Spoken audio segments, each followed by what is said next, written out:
En début d'année, j'ai fait l'essai de l'Elantra hybride, qui m'avait grandement impressionné par une consommation d'essence très basse, mais surtout une tenue de route impressionnante. Je me disais qu'une voiture avec ce potentiel lui prendrait un moteur à sa hauteur. C'était déjà dans les plans de Hyundai, qui ajoute l'Elantra à la famille N, après la Veloster et la Kona, ce qui m'a fait réfléchir au parcours de Hyundai au fil du temps, qui nous propose des voitures de plus en plus de qualité avec des caractéristiques de plus en plus intéressantes. Mais après, j'ai vu un écureuil, ce qui m'a grandement fait perdre le fil de mes pensées, probablement causé par mon TDA.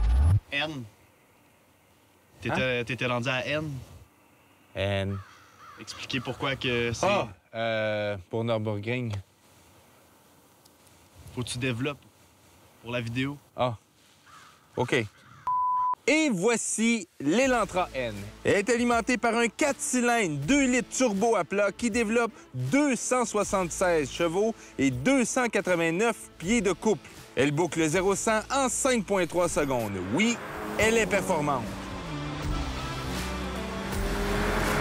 Le design de l'Elantra, c'est sûr que c'est pas pour tous les goûts, mais avec la N, on améliore un peu les choses. Une grille en avant plus agressive, avec des roues de 19 pouces qui sont jolies. On a des moulures dans le bas des caisses qui donnent l'impression d'une voiture un peu plus basse, mais c'est la même hauteur qu'une Elantra normale. Un aileron qui servira probablement jamais. Et aussi des diffuseurs d'air qui donnent un look plus sportif. Mais c'est pas juste du look. On a aussi des éléments qui sont vraiment là pour la performance, comme des gros freins et aussi une base stabilisatrice qui se situe dans la valise directement. Racing seats, instrument cluster, rev match mode, manual gearbox.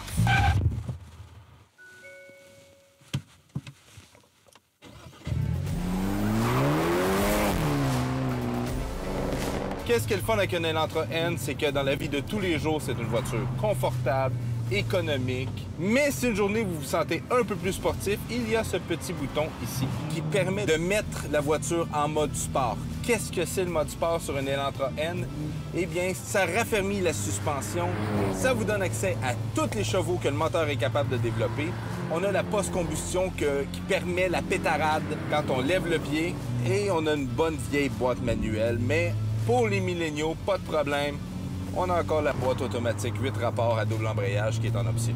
Et nous avons aussi le bouton Rev Match qui va ajuster les tours moteurs au rétrogradage des vitesses. La Hyundai Elantra N est convaincante, mais si on compare avec la plus proche concurrente, la Golf GTI, la Hyundai offre-t-elle vraiment mieux? La N est plus chère de 5 000 $, un peu plus performante et un peu mieux équipée, mais elle est quand même toutefois moins agréable.